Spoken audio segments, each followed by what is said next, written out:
Aujourd'hui, vendredi, est un dernier jour de campagne au Bénin. Dimanche, les électeurs doivent élire ou renouveler 109 députés, mais aussi désigner les conseils municipaux. Une double consultation locale et nationale qui donne aux Béninois l'occasion de dresser le bilan du président Patrice Talon, qui s'en ira en avril prochain. Reportage TV5 Monde à Cotonou, Lila Fahamuzou, Laure de Matos, Séverine André.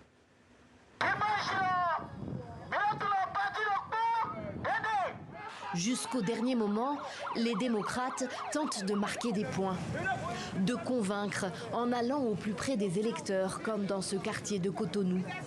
Ils sont le principal parti d'opposition du Bénin. En 2023, ils ont raflé 28 sièges sur les 109 que compte l'Assemblée. Pour Guy Mitopke, candidat dans la 16e circonscription, les législatives de ce dimanche sont capitales. Nous avons été déclassés des élections communales, nous avons été déclassés de l'élection présidentielle.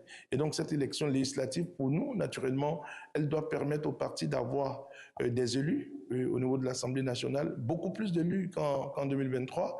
Et cela y va de la survie, effectivement, du Parti des démocrates.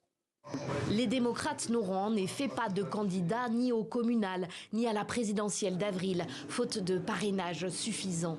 Et pour être éligibles dimanche à l'attribution de sièges à l'Assemblée, ils devront, comme les autres partis, obtenir 20% des suffrages dans les 24 circonscriptions électorales du pays. Un seuil nouvellement introduit qui semble insurmontable pour eux et qui, selon plusieurs observateurs, pourrait les laisser aux portes de l'hémicycle. La fin de campagne de l'UPR, principale force de la mouvance présidentielle qui compte à elle seule 53 députés à l'Assemblée, est plus sereine. Ce vendredi, dans le quartier de Godomé, c'est à la jeunesse que les figures du parti s'adressent et à qui ils vantent le bilan du chef de l'État sortant. Ces élections sont fondamentales pour l'Union progressiste Le Renouveau. En cela que pour l'Union progressiste Le Renouveau, les acquis de la gouvernance du président de la République, Patrice Talon, doivent être consolidés.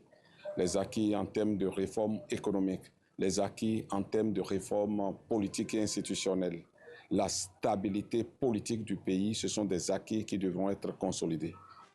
Un mois après la tentative de coup d'État ratée et 3 mois avant la présidentielle, c'est en effet les 10 années de gouvernance Talon qui seront aussi jugées par les électeurs à travers les urnes dimanche.